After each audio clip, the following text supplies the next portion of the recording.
Hola, bienvenidas a Jules FM, el podcast, un espacio de conversaciones para generar conciencia y escuchar temas de la actualidad. Empoderamiento económico, la salida de la violencia.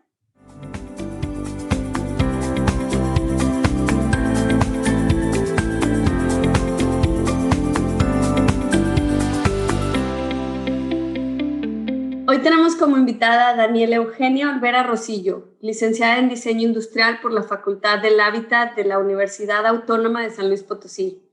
Tiene un magíster en Cooperación Internacional por la Universidad Complutense de Madrid, diplomada en Políticas Públicas con Perspectiva de Género y maestrante en Estudios de Género, Sociedad y Cultura por la Universidad Pedagógica Nacional, Unidad 241. Daniela es líder de la segunda cohorte de México en la organización internacional Rise Up for Girls, coordinadora de empoderamiento y responsable de la unidad de género del Centro de Justicia para Mujeres del Estado de San Luis Potosí. Y Daniela también es creadora del podcast Feminismo Masticado, no se lo pierdan. Hola Daniela, ¿cómo estás? Hola Jules, muy bien, muchas gracias por invitarme a tu podcast. Estoy del otro lado y es muy chistoso. Sí, es un honor tenerte aquí como invitada. Ay, muchísimas gracias, es un honor para mí también. Gracias, gracias. Oye, a ver, cuéntanos, ¿qué es empoderamiento? ¿Por qué este título de empoderamiento económico, la salida de la violencia? Pues fíjate que empoderamiento es una palabra que escuchamos últimamente mucho, ¿no? Parece que está en todos lados y el que esté en todos lados tanto es bueno como es malo, porque luego pierde como el sentido y pierde el significado y luego se utiliza como para otras cosas, ¿no? Como esa mujer está muy empoderada y en realidad es una mujer toda violenta y, no sé, masculinizada, o ese hombre está muy empoderado y es un hombre que pues siempre tuvo poder y no ocupa tener ni tantito más, o situaciones así. Y el empoderamiento tanto se lo apropia la colectividad feminista, ¿no? El movimiento feminista, tanto también las políticas públicas. Y ahí es cuando yo tengo como mucho issue, porque luego las políticas públicas y el ámbito internacional utilizan esta palabra como para vender la idea de que las mujeres tienen que tener empleos y entrar a las empresas. Y claro que las mujeres tenemos que tener empleos, estar en las empresas, tener representación política y otras tantas cosas, pero la manera no sería vender la idea, ¿no? La manera sería ganar la igualdad. Y bueno, la palabra empoderamiento, Marta Elena Venier la rastrea al diccionario de Oxford del siglo XVII, o sea, hace ya un montón de tiempo. Y ahí la palabra empoderamiento viene como facultar, habilitar o autorizar. Es decir, como si alguien más nos tuviera que autorizar, ¿no? Como sin quitar esta jerarquización de que hay alguien que te dice, va, si puedes o no puedes.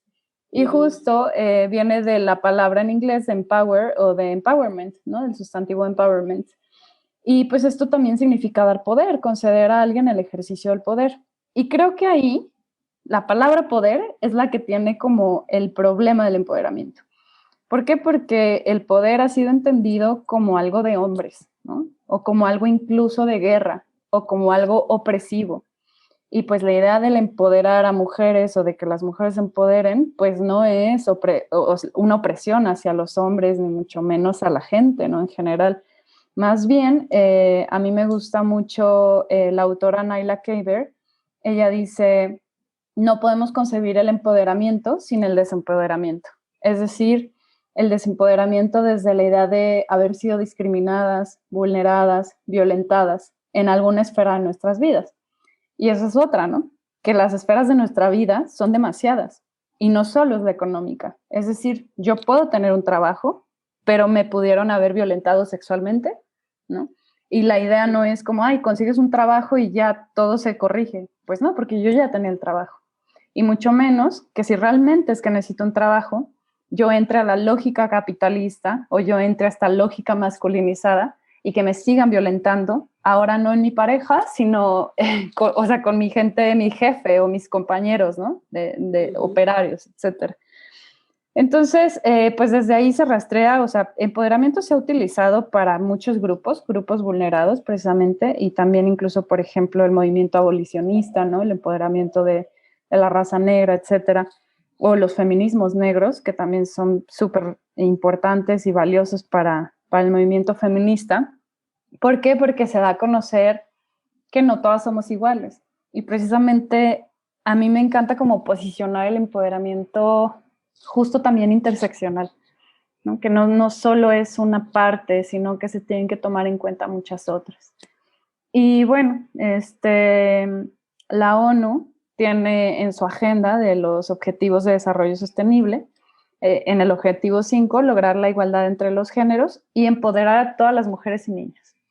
Y yo creo que desde ahí hay un error, porque, por ejemplo, una recién nacida no debería de ser empoderada, más bien nunca se le debería de quitar su poder, ¿no? Más bien deberías de prevenir que nadie se lo quite. Y además, eso también, que todo esté enfocado hacia las mujeres. ¿Y los hombres cuándo o cómo? O sea, ¿qué les toca hacer a ellos, no? Y pues bueno, me parece también una locura que la ONU proponga, como tienen un programa que se llama #ganar ganar, y es la igualdad de género es un buen negocio. Y desde ahí te lo juro que yo cuando lo leí dije, ¿cómo que la igualdad de género es un buen negocio? Porque justo el empoderamiento sí es un proceso y todas las autoras coinciden con eso, que es un proceso, o sea, no es de un día para el otro. Y sí es para llegar a la igualdad, porque justo hay muchas mujeres que estamos desempoderadas en ciertas esferas, pero no es un negocio, no es un negocio y mucho menos es solo meter a mujeres a las empresas. Y entiendo que lo utilicen como un eslogan de mercadotecnia totalmente, ¿no? Como para que los empresarios también digan, ay, me conviene porque entonces voy a mejorar mi empresa y va a haber más ganancias y el Producto Interno Bruto va a crecer, porque claro que crece, claro, pero no es la única esfera que se tiene que trabajar y creo que lo más importante también aquí sería, por ejemplo, reconocer los cuidados, que es el trabajo más antiguo y no remunerado y no reconocido en ningún lado, ¿no? Y que es lo que realmente aumentaría más el PIB, por ejemplo. Y pues bueno, por ahí va. Oye, yo volviendo un poquito atrás a lo que dijiste de la definición de empoderamiento, yo no me lo había planteado así como dices tú, porque es como darle algo a alguien que está vulnerable, como dices, a la bebé, a una bebé, a una niña, porque hay que verlo desde esa perspectiva. No lo había analizado y es totalmente cierto. O sea, tenemos que ser, no sé ni cómo ponerlo. O sea, tenemos que, ¿cómo podrías usar la palabra o algo alternativo al empoderamiento? O sea, como decirle a la mujer, oye, tú también eres beneficiaria de los derechos o tú también naciste libre y bla, bla, bla. O sea, ¿cómo plantearlo si el empoderamiento a veces podría estar como equivocado, ¿no? El término. Creo que yo sí seguiría utilizando la palabra empoderamiento. O sea, hay muchas bondades en la palabra y en el quehacer, pero creo que la gente y los gobiernos y la ONU misma deberían de generar estrategias distintas, ¿no? O sea, de hacer más énfasis. Yo lo que he encontrado en mi trabajo, ¿no? Porque además yo llego a la coordinación de empoderamiento y me pongo pues a estudiar qué es empoderamiento, por qué, para qué y demás. Y me topo con esta idea de que a fuerzas tengo que conseguirles trabajo a las mujeres y en realidad es que no todas quieren trabajar o no todas buscan eso. La gran mayoría busca entrar a talleres, cambiar de conciencia, volverse como más autónomas, resiliencia. Y son todas las cosas que también el empoderamiento tiene. El empoderamiento, creo que también por la palabra poder deberíamos de desglosar de dónde viene la palabra poder.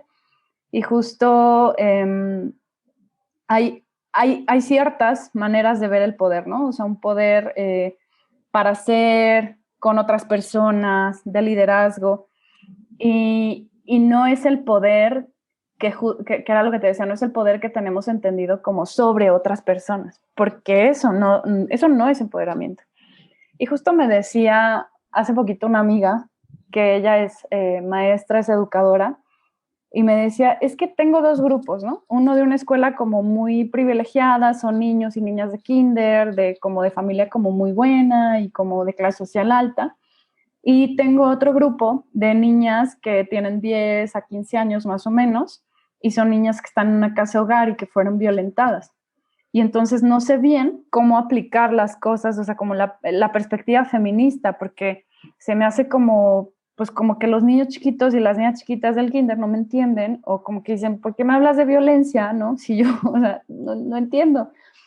Y justo es también ahí el problema de mezclar o de no entender que el feminismo y la perspectiva de género, si bien vienen de la misma raíz, son cosas distintas. Es decir, que la perspectiva de género, pues, incluye a todos los géneros, ¿no? A todas las personas, y ver de qué manera, equitativamente, para todas y todos volvemos las cosas iguales. Y la perspectiva feminista, pues, es más un lugar de intervención, un lugar más de decir, nos está sucediendo esto, tenemos que cambiarlo. Entonces, desde el feminismo, claro que hay que empoderar a las mujeres, o más bien, me corrijo yo misma, no empoderarlas yo, sino claro que las mujeres se tienen que empoderar, ¿no? Y generar herramientas para cambiar sus condiciones, o por lo menos para ser conscientes de cuáles son sus condiciones, que creo que ya el cambio de conciencia es algo bien difícil de hacer, porque pues estamos acostumbradas y normalizadas en esta sociedad violenta, pero el cambio de conciencia ya te lleva un paso más adelante para decidir o para tener nuevas situaciones o nuevas relaciones, ¿no? En tu vida, y no precisamente las violentas que tenías o que llevabas teniendo.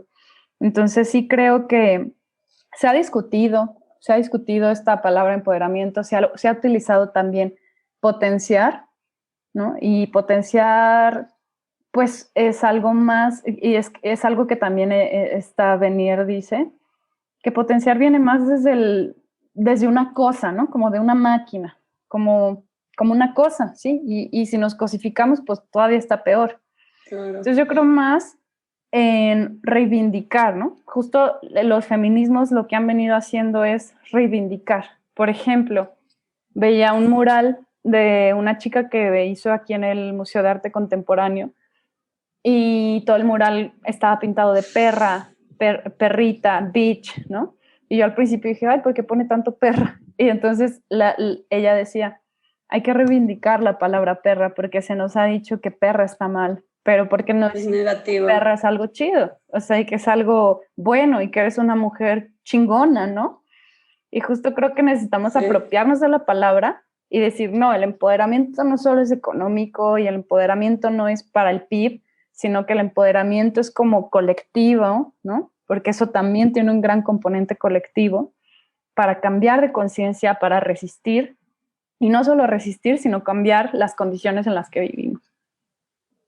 Qué interesante. Como dices, también lo de perra, me hizo recordar una clase que tuve en la maestría, que también era como todas las palabras femeninas las tenemos como negativas, ¿no? Como perra, perro. Exacto, está bien. Zorra, o sea, y el del hombre siempre es positivo, ¿no? Ahorita no me acuerdo de las demás, pero sí, el lenguaje como también pesa. Construye las realidades y sí pesa mucho, como dices. Y qué padre que hayas visto ese mural, está como loco. Sí, me gusta. Sí. E incluso palabras, no sé, o profesiones, ¿no? Como el chef y la cocinera, ¿no? O el médico y la enfermera, ¿no? O sea, como que, o sea, desprestigian. O no sé, pero, ay, se me fue la onda, ya no sé ni qué te iba a decir. Pero sí. Ya, así estaba yo. Qué bueno que interveniste, porque a mí también se me fue. Oye, ¿cómo se llama otra vez esta autora que mencionas? La que rastrea el término la que rastrea el término es Marta Elena Venier, y la que dice, no se puede concebir el empoderamiento sin el desempoderamiento, es Naila Kaber. Y la que menciona también los grupos de poderes es Kelly Rowlands, me parece que es ella. Y también hay varias, de hecho hay un libro, hay una compilación de Magdalena León que junta todos estos escritos, es de 1997, y habla del empoderamiento, e incluso hay un escrito ahí de la UNICEF, por ejemplo, y de otra, Stephanie Ridger, y Stephanie Ridger lo que menciona es que el problema de decir, hey, hay que empoderar a esta mujer, o cómo esta mujer se tiene que empoderar, como si fuera algo individual, ¿no? Como si es tu chamba, así como yo solo soy la que tengo que cambiar porque el mundo está bien, justo cae en el error de volver lo político algo personal, como si el contexto no tuviera que cambiar, como lo de la violación, ¿no? Como, ¿por qué te pones esa falda? Pues, ¿qué querías? ¿O para qué te pones borracha? O sea, un poco así, que es como, o sea, no es mi culpa, sino más bien el mundo está mal y la sociedad también es la que tiene que cambiar. Y con el empoderamiento pasa lo mismo, como si nada más fuera nuestra chamba, ¿no? Y aparte en individual, como tú mujer, ¿no? Por eso es tan importante también decir mujeres y no mujer, ¿no? O sea, como el Día de la Mujer, ¿cuál mujer? O sea, ¿de qué mujer estamos hablando, no? Claro, porque somos bien todas distintas. somos súper distintas. Ajá. Sí, como ayer me decía una chica que entrevisté, o sea, las dos por ser mexicanas no significa que ambas vivimos la misma forma de discriminación y, o sea, y totalmente cierto, ¿no? Sí. Oye, Daniela, ¿y qué haces en la unidad de género del Centro de Justicia? Mira, pues la unidad de género es un invento que se echó el gobierno también para directo, ¿no? Sí, pues así al grano, eso es lo que es. Y la verdad es que yo en el trabajo no digo esto porque pues me tengo que aguantar, pero bueno, no aguantar, pero tienes que ser más polite y así. Pero bueno, sí he dicho que la verdad me parece terrible porque las unidades de género, está muy bien que haya unidades de género, ¿por qué? Porque es unidad de transversalizar, pero creo que es un poco porque no tienen ya cómo transversalizar la perspectiva de género. El gobierno mexicano es obligado a transversalizar la perspectiva de género desde la recomendación o más bien ya obligación de Campo Algodonero, ¿no? De los feminicidios en Ciudad Juárez. 3 feminicidios en sí en ese momento. Y esa recomendación que se hace es como todos los funcionarios y las funcionarias deberían de estar capacitados. Y eso se hace... La denuncia se hace en 2002 y la recomendación se emite hasta el 2010, imagínate. Entonces, llevamos allí unos cuantos años tratando de transversalizar y esto de las unidades de género empieza acá en San Luis hace 3 años más o menos. Y unidad, pues, ¿a qué te suena? A varias personas. Pero no, somos una persona, o sea, yo soy una unidad en una institución. Y yo tengo la suerte que mi institución no es grande y que además tenemos que estar capacitadas en perspectiva de género para la labor que hacemos, que es atender a mujeres que viven violencia. Pero imagínate una institución como la SEGE, ¿no? La Secretaría de Educación, que son muchísima gente, muchísimo administrativo, muchísimo maestro y maestra, o sea, muchísima gente. Y entonces hay una persona que tiene que capacitar a todas esas personas y tiene que, o sea, te encargan hacer como que todos los documentos, ¿no? Tengan perspectiva de género, que todas las estadísticas tengan perspectiva de género, que hagas muchas planificaciones, marco lógico, etcétera.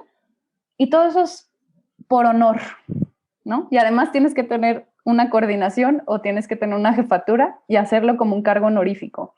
Es decir, se vuelve a poner esto de las dos jornadas laborales y una día gratis. O sea, no se renumera, ¿no? Y además tienes que ser mujer. Y es como mujeres, o sea, ustedes querían tener ese espacio, pues ahí está, se los regalamos, pero lo hacen gratis y solas, ¿no? Entonces, es una buena intención de las mujeres que también han luchado por esto, pero es falta. Yo creo que son muchos topes, ¿no? De todavía los hombres que están ahí, de que no, así no se va a hacer y si quieren, así, sin dinero. Yeah. Oye, pues, pero por ejemplo, ahí llega una mujer, perdón que te interrumpa, llega una mujer que ha sido víctima de violencia o quién los refiere contigo en esa unidad. Más bien lo que pasa es que en otras instituciones, o sea, yo tengo contacto con las chavas, señoras, mujeres que están en las unidades de género de otras instituciones y me marcan, oye, Dani, ¿cómo le hago? Porque esta señora tiene este problema. Ya les digo, no, pues tienen que venir y tal, y sí, eso sí es violencia de género, o déjate contacto con la psicóloga para que le preguntes, o con la abogada o así. Pero pues sí, en la institución es distinto, ¿no? O sea, en el centro de justicia, pues en realidad llegan, se les hace, o sea, eso ya como del centro se les hace una entrevista, se les trata de dar una atención integral. O sea, hay abogadas, hay psicólogas, hay trabajadoras sociales, está también como este apoyo de empoderamiento, de dar talleres, de gestionar algún empleo, alguna beca, etcétera. Pero pues sí, básicamente es un poco cómo funciona eso de las unidades de género. Yo he capacitado al personal, tanto yo como compañeras, porque se los pido, ¿no? Y además todo es gratis. O sea, no te dan dinero para hacerlo. Entonces, así están las cosas en el México, ¿verdad? Muy complicadas. Oye, y Sí. también algo que sucede con el término género es que lo asocia mucha gente con mujer y género Sí. es súper amplio, ¿no? O sea, ¿qué pasa Sí. con transexuales? O sea, los Sí. binarios, o no, ¿cómo es? No binario, queer, todo eso también entra en el género, pero la gente... Exacto. Digo, nos falta aprender muchas cosas y una de esas es que el género no es, es que ayudas a la mujer porque estás en la unidad de género, ¿no? Exacto, y es que es eso, de que, o sea, los feminismos nacen de la perspectiva, digo, más bien la perspectiva de género nace de los feminismos, o sea, las primeras que empiezan a cuestionarse y a decir, ¿por qué me tratan distinto? ¿No? Hay algo social que hace que me traten distinto, no es mi cuerpo. Y esto a partir de que Simone de Beauvoir escribe El segundo sexo, que empiezan como a cuestionarse eso y luego surge el feminismo radical y toda esta onda de la liberación sexual, etcétera. De ahí ya empiezan a teorizar también acerca del género. Entonces, el género, claro, es que no es lo mismo a ser mujer, pero el gobierno mexicano sobre todo, y supongo que muchos otros gobiernos, también por cubrir una cuota de género, justo, ¿no? Porque es como tienes que hacer esto, dicen, bueno, vamos a hablar de mujeres. Entonces, Sí. por ejemplo, aquí yo sí he recibido otras capacitaciones que no solo son de mujeres, pero justo esto que mencionas es algo de lo que habla también Marcela Lagarde, que ella fue diputada y que ha escrito un montón de cosas súper interesantes, y mexicana, ¿no? Antropóloga mexicana. Y ella dice cómo los gobiernos piensan que con un taller de 3 horas ya estás capacitada en perspectiva de género. Y no, o sea, el proceso justo de entender el género o incluso de empoderarte, ¿no? El proceso de cambiar de conciencia y el de darte cuenta de las violencias y de lo que vives, no es de un día. Digo, yo lo he vivido, ¿no? Yo tengo 4 años metida en el movimiento feminista y todos los días me sigo cuestionando cosas. O sea, y pues sí, creo que está muy mal entendido y creo que, pues sí se tendría que capacitar más, pero también como aplicar otras estrategias. También lo que pasa mucho es que en las capacitaciones vamos las mismas personas de siempre, ¿no? Estas unidades de género, Claro. que somos una persona, o si acaso un invitado más, y los altos mandos no van. Y digo, por ejemplo, mi jefa, pues no hay ningún problema, porque mi jefa le sabe, y chido. Pero, no sé, el secretario de Educación, o el de Agricultura, o el de, ¿sí me explico? O sea, son personas que nunca se paran una capacitación y que, pues no sé, están sobrepasadas también de trabajo y que al mismo tiempo no se les obliga. Y es muy triste porque son las personas que al final tienen la última palabra. Ya. Y cuando creo que la perspectiva de género tendría que estar en todo, ¿no? O sea, Sí, literal. en todo, en todo. Oye, y bueno, volviendo a tu título, Empoderamiento Económico, la salida de la violencia como pregunta, ¿qué nos dices respecto a eso? Mira, yo critiqué hace rato a la ONU y sí hay cosas que criticarle y al final yo quiero trabajar en la ONU. Pero bueno, también la ONU tiene algo bueno, que son los principios de empoderamiento de las mujeres y esos se llaman WEPs, o sea, como pues sí, o sea, en inglés, ¿no? Las siglas en inglés. Y estos son para las empresas y eso es algo bien chido porque no solamente te dicen como, el PIB y no sé qué, sino que también te dicen, no, pues tienes que promover el liderazgo, ¿no? Eliminar la discriminación, como pues pagos, bonos, beneficios iguales, no solo para las mujeres, sino también para los hombres, ¿no? Porque también es como, la guardería solo para las mujeres, y los hombres como, o sea, si se les sigue cargando la responsabilidad a las mujeres, no avanzamos. Claro. También como tener salud física y mental para todos los empleados y para las empleadas, ¿no? Prevenir acoso, hostigamiento, protocolos dentro, capacitar al personal, desarrollo empresarial, que tú puedas aspirar a más, ¿no? Iniciativas, incidencia política, que las empresas o sea, que hagan como mancuernas con gobiernos o con otras empresas y que tengan programas específicos para las mujeres, que eso lo hace Cummins. De hecho, Cummins financia muchos proyectos de Rise Up, que es la organización internacional en la que estoy. Y eso es algo muy bueno, porque claro, si a esas vamos, claro que hay que meter todo esto en las empresas. Yo lo que he visto también es que aquí no solamente basta con tener empleos. Yo, todas las mujeres que atiendo, es muy común que me digan, solo puedo trabajar 4 horas, 2 horas, solo los fines de semana. No tengo quien me cuide a mis hijos y a mis hijas. No tengo redes de apoyo, ¿no? O sí las tengo, pero me hacen a un lado. Me dicen que es mi culpa, que estoy mejor con mi marido. Entonces, creo también que es sumamente necesario generar empleos de medio tiempo. Y eso debería ser, y a lo mejor no solo para las madres solteras, sino para madres, padres y tutores solteros, ¿no? Porque, pues de alguna manera se tiene que solucionar esto, porque no solo es para ellas, sino que las niñas y los niños se están criando solos. O sea, las hermanas mayores están siendo... Tienen que cuidar. cuidadoras de las chicas y de los chicos. Y es la niñez sola. Y más ahora en pandemia, pues es una locura, ¿no? Entonces, yo sí creo, claro que el empoderamiento económico funciona, pero no es la única salida y no es la salida a la violencia. Más bien la salida a la violencia, pues son varias, ¿no? En varios sentidos, en varias esferas. O sea, así como nosotras tenemos nuestra vida, hay una cosa que se llama la rueda de la vida, ¿no? Y entonces son amistades, familia, trabajo, espiritualidad, salud. Pues en todas esas tendríamos que tener completo esto. Entonces de nada sirve yo tener un trabajo si en mi trabajo los horarios laborales van a ser turnos de 12 horas, 16 horas y una locura de cambia, ¿no? Porque todo eso me va a modificar mi vida, hasta mi sueño, hasta mi estado de ánimo.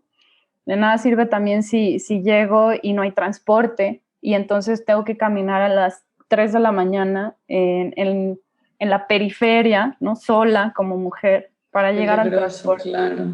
O sea, y esto se viene diciendo desde hace años, o sea, guarderías, necesitamos guarderías y en las empresas, y hay empresas que lo tienen en el mundo, ¿no? Pero eso debería de ser en todas, debería de ser una obligación.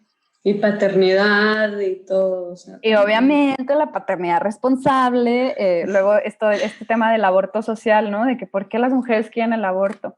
Y bueno, ¿y quién dice de los hombres que han abortado socialmente por tanto tiempo? ¿Cuántas mujeres solteras hay, ¿no? Cargándose, pues, o sea, una maleta y más por querer sacar adelante a sus hijos y a sus hijas. Y además de que es una decisión de tu cuerpo, etcétera. Entonces, creo que el empoderamiento no es la única salida de la violencia y creo que no deberíamos de buscar salidas de la violencia, sino más bien erradicar la violencia y de verdad vivir en un mundo igual. Creo que se deberían de modificar, como justo tú lo dijiste, la perspectiva de género debería estar en todos lados. O sea, justo es eso, si tú metes la perspectiva de género en todos lados, ¿no? En todos los niveles, no vamos a necesitar ni el empoderamiento. El empoderamiento es un mecanismo de, pues sí, o sea, de resistencia muchas veces, pero también de supervivencia, porque tienes que hacer algo para salir. Pero si yo viviera toda mi vida en condiciones de igualdad, pues no necesitaría empoderarme nunca, porque nunca me hubiera desempoderado, ¿no? Y hay muchas mujeres, sobre todo en México, que el desempoderamiento lo viven en un nivel sexual, por ejemplo. O sea, pues sí, también de pobreza y demás, pero yo, por ejemplo, a mí un exnovio me violó y he conocido a muchísima gente que le pasó eso, muchas mujeres, amigas mías, feministas, muchas estamos atravesadas por la violencia y tenemos trabajo, ¿no? Y seguimos viviendo violencia muchas veces. Entonces, pues es eso, empezar a ver el empoderamiento más como imaginarnos un pie, ¿no? Y que un pedazo es lo económico, pero todo lo demás también se tiene que resolver. Claro, y todo influye, sí, todo, ¿no? O sea, no puedes nada más atacar o fomentar una parte cuando lo demás está mal, como dices, todo es integral. Exacto. Y desde las empresas hacer grandes cambios, digo, esto de los, ¿cómo te dije? De los principios, me parecen muy acertados y considero que no debería ser una opción, considero que debería ser una obligación y que, o sea, que todas las empresas deberían de tenerlas, pero el Estado se hace guaje, ¿no? Como, no, es una empresa alemana y yo no me puedo meter ahí.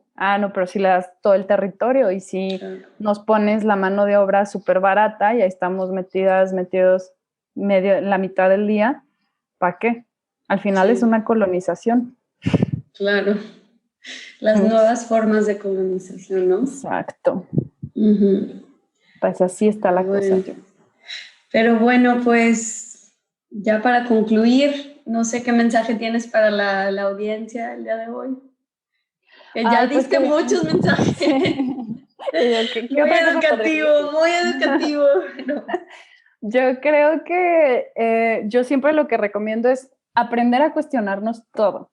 Es decir, generarnos una conciencia crítica de todo. O sea, es más, ahorita cuestionenme a mí, ¿no? O sea, como todo lo que escuches, todo lo que veas, sobre todo ahora que están las redes sociales, te llega información así por segundo. Cuestionarnos todo. O sea, ¿esto será cierto? ¿Por qué dirá esto? Y no irnos luego a eso lo dices porque estás tal, ¿no? O sea, no, a ver, ¿por qué está diciendo esto? ¿Y desde dónde viene esta persona? Y bajarnos de nuestros privilegios. Porque mucha gente dice, estamos en igualdad y ya votamos. Y, güey, yo nunca he tenido ningún problema. Y voltea a un lado y hay muchas mujeres que tienen ese problema. Claro. O sea, no porque tú no lo tengas, significa que las demás mujeres no lo estén, o sea, viviendo. Y pues que si les interesa saber más de esto, pues que vayan a mi podcast, ¿verdad? De feminismo. Claro. Y ahí entrevisto pues muchas chavas que están haciendo muchas cosas distintas desde distintos lados y pues es bonito escuchar otras perspectivas. ¿Cómo estás en Instagram? Es Feminismo Masticado, @Feminismo Masticado, y en Twitter ahí sí les paso mi cuenta personal si quieren, que es Daniela Olro. Olro, ok. No se lo pierdan, está buenísimo todo lo que publicas, lo que comentan tus invitadas. Muchas gracias. Muy bien. Pues muchas gracias por participar y bueno, la igualdad de género no solo es un derecho fundamental, sino que es uno de los fundamentos esenciales para construir un mundo pacífico, próspero y sostenible. Recuerda, el bienestar del planeta es tu bienestar. Y para más historias, suscríbete al podcast y sígueme en Instagram como YulceFM_el podcast.